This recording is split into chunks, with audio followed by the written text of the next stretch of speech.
Some might say this is nothing but, if nothing but, a baffling, incredibly baffling story. And as ever features our favourite diva in waiting, Diva Duchess, of course, diva in high heels, a person apparently who terrifies grown men and has them crying.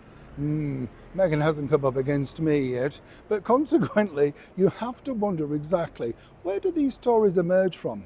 And I've done a little bit of digging. As ever, let me explain. Morning chums, nice to see you. Thank you so much for joining me in the very heart of London. As I say, this is Liberty's just behind me, very famous store. By the way, somebody asked me online, and I want to ask this because they said, oh, you know, I think I spoke about recently about the price of fish and chips. And I went in recently and I bought, I know, brace yourselves chums, I actually bought a fish, right? Now this was back up in Yorkshire.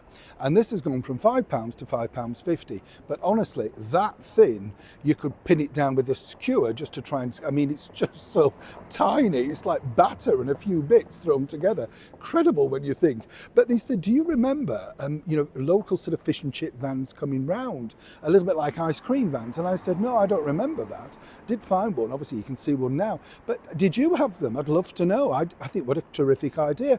And I think they might sell more because it's the smell, isn't it? It's like fried onions when you're out with a hot dog or a hamburger. You smell those, you think terrific. I fancy one, even at the cost, don't you? I know. Let me know. Fish and chip mobile vans. Did you have one? And did you treat yourself? And were they better than the ones in the shop? It's always good to share this bit of info, isn't it? It's a bit like this particular story. Remember? This, of course, is a story emanating from basically Meghan Markle once again. All about trying to shore up that negative PR over a failed podcast, a failed cookery show. Just failed, right? You know, I mean, you can dress it up any way you want. And suddenly out of nowhere, literally on the way that Catherine has had something terrific PR for the launch of that particular boat up in Glasgow, Scotland. I just thought she looked great. I don't know about you, I just thought she looked terrific, like a supermodel. Must be galling if you can't emulate that sort of look. I get it, right? But the thing is, here's where this gets interesting. Suddenly we have an American Airlines person claiming that, you know, Meghan wrote her a note saying she liked her nails. We all know the story. But we're not quite sure when this happened. It could be anywhere from 2014 to the recent trip to New York to see the musical Gypsy on Broadway, bypassing, I suppose, her chum, who actually went to her wedding but claiming he didn't know he knew her, George Clooney. I hope you're keeping up, right? There's the birds, Tippy Hendren, just moving on. Anyway, here's the thing. Sorry, these are the things that come into my mind, right? So here's the thing. I contacted American Airlines and they naturally can't discuss personal data, but they don't recall, even in the media team, but when Meghan actually flew American Airlines. Now we know that Harry has, and he was quite keen to get that out there. One might suspect for a free free gratis, whatever, as ever, allegedly. But what's interesting about this particular story is this, that also not one picture literally is surfaced from anybody associated with that alleged flight. Now, it's all very well just sending a picture back to the team. The natural thing would be to do something like this. Do you remember when Harry very graciously donated his book to someone that he'd been looked after on a flight, remember? And then the person posted it out there, and Harry never kicked off about that personal intrusion into his privacy, did he? Delighted, thrilled, couldn't believe it, lovely, terrific. You get the picture.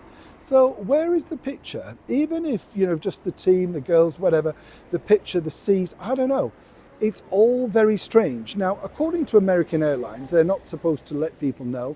It's a little bit like in hotels when you have celebrities staying. You're not allowed to say this person stayed, etc. It does come out in the fullness of time. So one might suggest that this particular story is clever, to say the least, and I believe that unless this particular individual comes forward with a little bit more information, a little bit like a lot of Meghan's so-called PR publicity stunts, ready to take the ice off somebody else when, of course, she'd like it back on her and the failing podcast, well, it's just going to disappear, isn't it? It's a bit like Harry's donation to the Muslim charity up in Nottinghamshire over here in the United Kingdom. Barely created a ripple because the whole negative PR is now engulfing them.